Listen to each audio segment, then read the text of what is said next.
this is Deepika. Welcome to my channel SS with More Focus. So, in last video what we have done? Yes, Raja and प्रजा. ठीक है, राजा और प्रजा का हमने जो मुश्किलें, राजा की तो मुश्किलें वैसे नहीं थी, but the third estate group जो प्रजा थी उनकी प्रॉब्लम्स देखी हमने. ठीक है, तो थोड़ा रिवीजन कर ले, क्विक रिकैप हो जाए.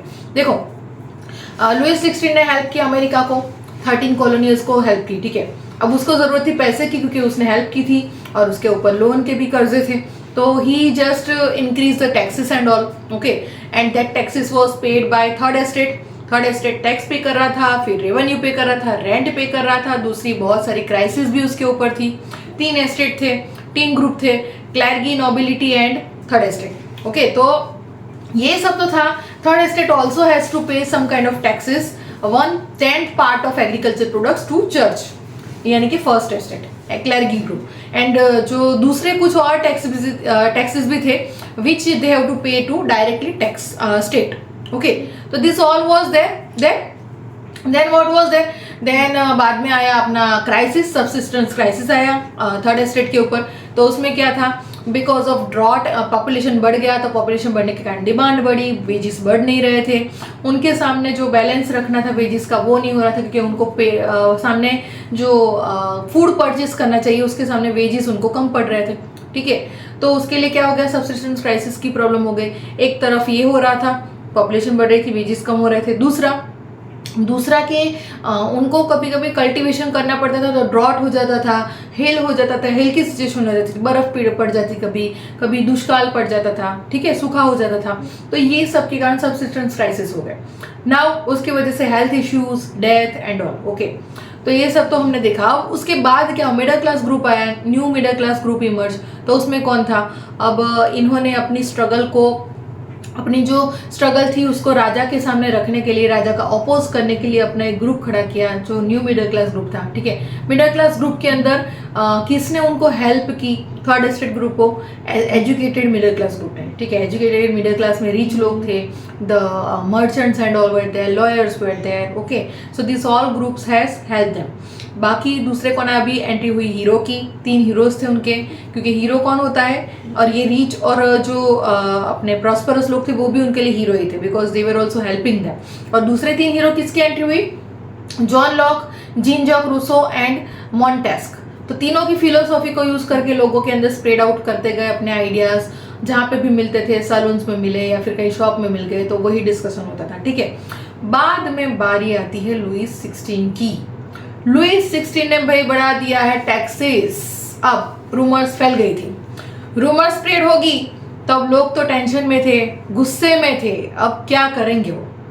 तब हमारा आता है पार्ट 2, द आउटब्रेक, जो सेकेंड पार्ट है हमारा. ठीक है, सेकेंड पार्ट है हमारा outbreak of the rebellions. Okay, revolutionaries की जो मतलब हालत जो खराब हुई थी वो बाहर आने वाला था. तो अब क्या हुआ, कैसे किया लुइस 16 ने सब प्लान आउट, और क्या कैसे फॉलो अप हुआ. देखो, लुइस 16 जो था ना उसकी एक लिमिटेशन थी.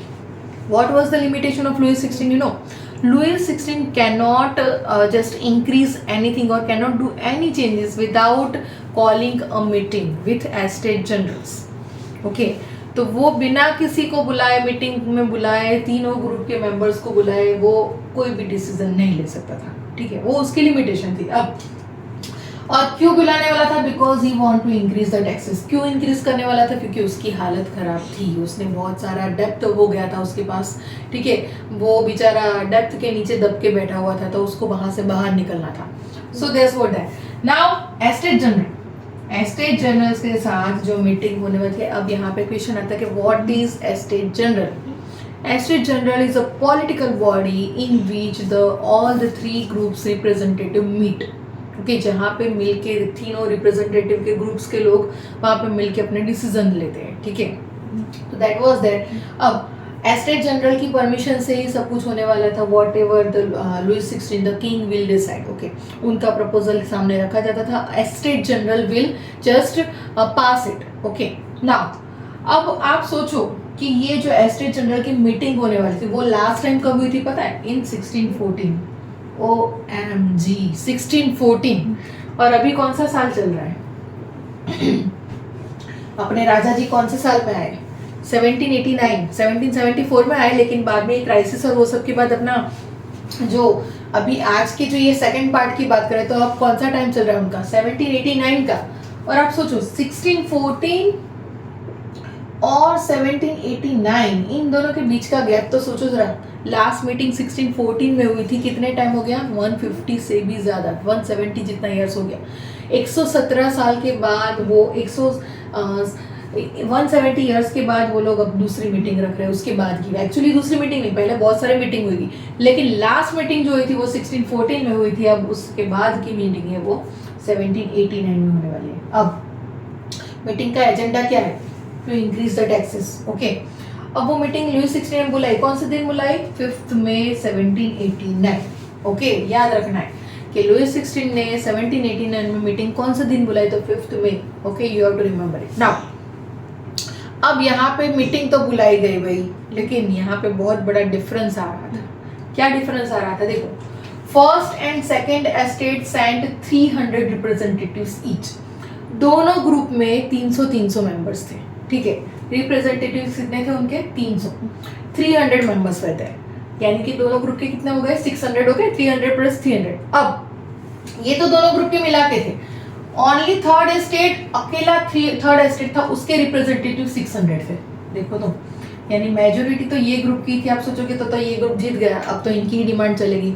नहीं नहीं बच्चा पार्टी, यहाँ पे कुछ गड़बड़ होने वाली थी। देखो क्या हुआ, 300 जो ये लोग जो थे ना, अब यहाँ पे क्या किया गया? लुई 16 ने बुलाया ना, तो एक यहाँ पे प्रॉब्लम ये आ रही थी। देखो, इन लोगों को this all representative Louis 16 allowed them to sit there. जो हॉल था उसके अंदर उनको बैठना था, और this all members has to stand. इनको खड़ा रहना था इनके पीछे। अभी ये बेचारा थर्ड एस्टेट ग्रुप तो पहले से ही भुगत रहा था, यहाँ पे भी भुगतना पड़ा। वहां पे खड़े रहेंगे और ये लोग बैठेंगे। सोचो, आपके क्लास में मैं एक रो है, उसको बोलूँ कि ये पूरी रो खड़ी रहेगी और ये बाकी 2 रो है उसको मैं बिठा के पढ़ाऊंगी, और आपको पूरे लेक्चर में खड़ा रह के पढ़ना है। कैसा लगेगा? नहीं अच्छा लगेगा ना। तो वैसा ही इनके साथ हो रहा था। अब राजा जी तो अपने ऐसे ही थे पहले से।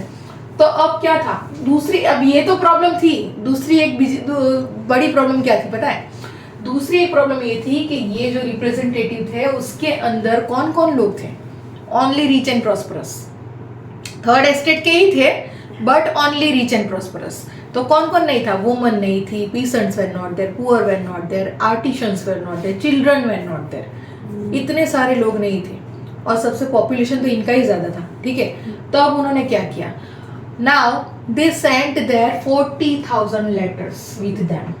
ओके, उन्होंने अपनी डिमांड्स और कंप्लेंट्स के 40,000 लेटर्स रिप्रेजेंटेटिव्स के थ्रू भेजे। वो लेके आए थे अपने साथ, they brought it with them. Okay, अब यहाँ पे एक जो लॉज, इनका जो एक प्रिंसिपल चल रहा था ना एस्टेट जनरल का, एस्टेट जनरल ने क्या एक प्रिंसिपल रखा था बहुत पहले से पता है? कि ईच एस्टेट हैड 1 वोट। पहले से चल रहा था ये कि एक पूरा जो एस्टेट होगा ना, फर्स्ट एस्टेट उसका एक वोट, और सेकेंड एस्टेट होगा उसका एक वोट, और थर्ड एस्टेट जो होगा उसका एक वोट, ठीक है। तो टोटल तो 3 ही वोट हुए। अब नाउ सी, अभी फर्स्ट और सेकेंड एस्टेट तो ऑलरेडी किसके साथ चल रहे हैं? किसका सपोर्ट कर रहे हैं? किंग का। तो उसको तो ऑलरेडी 2 वोट तो मिल ही गए।